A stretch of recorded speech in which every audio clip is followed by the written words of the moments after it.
अरुणा जी फतेहपुर से। राधे राधे महाराज। राधे राधे महाराज जी। गुरुदेव भगवान, वृंदावन में सभी भक्तों को रोते देखा है, मतलब भाव में, ऐसा अन्य पंथों में नहीं देखा जाता है, धर्म में ऐसा क्यों महाराज जी? यहाँ अलग पर अलग अलग भाव है, अलग। ये रोने का देश है, इसको प्रेम देश कहते हैं।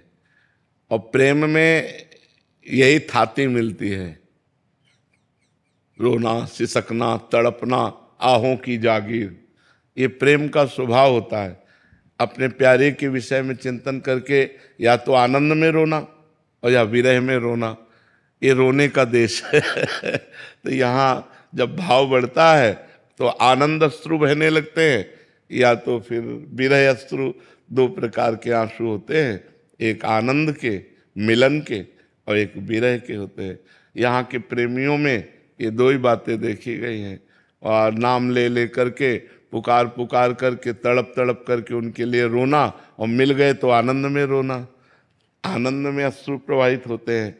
तो ये प्रेम देश वृंदा विपिन, वृंदावन धाम, ब्रज 84 कोस, ये प्रेम देश है। यहाँ की रज में प्रेम समाया हुआ है, यहाँ की लता पता में प्रेम समाया हुआ है। तो जब यहाँ कोई उपासना करता है तो उसके अंदर भी रंग आ जाता है। इस रजरानी का इतना बड़ा महत्व है कि उद्धव जैसे महात्मा कहते हैं, मैं यहाँ की लता गुल्म औषधि बन जाऊं, जिससे वृंदावन की रज, ब्रजवासियों की चरण रज हमारे ऊपर उड़कर पड़े और मैं भी प्रेम को प्राप्त हो जाऊं। इसी रजरानी का प्रभाव है कि भगवान के लिए आंसू आना बहुत बड़ी बात है।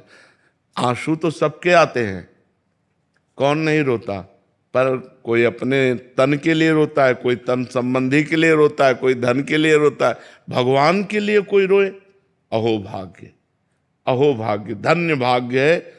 सतरत्य सतरत्य सा लोकांतारेत्य, वो स्वयं तर जाता है, स्वयं तर जाता है, लोगों को तार देता है। मम भक्ति युक्तो भुवनम पुनातु, जो भगवान के लिए रोता है, जो एकांत में बैठ करके भगवान के लिए रो रहा है, नाथ हे करुणा, धन्य है। वही तो जगत को पावन करने वाला महात्मा है, जिसके आंसुओं से भूमि भींगती है भगवान के विरह में या भगवान के मिलन में। तो धन्य है उनका जीवन। इसलिए ये देश प्रेम देश है, यहाँ प्रेम की महिमा है।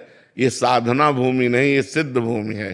ये प्रेम, यहाँ बड़े बड़े सिद्ध महापुरुष भी याचना करते हैं, शिव सनकादिक, जो रज चाहत सो रज शीस चढ़ाऊं, किशोरी तेरे चरणन की रज पाऊं। बड़े बड़े ब्रह्मा शिवादि भगवत स्वरूप महापुरुष भी यहाँ का वास चाहते हैं, यहाँ की रजरानी को माथे पे चढ़ाना चाहते हैं।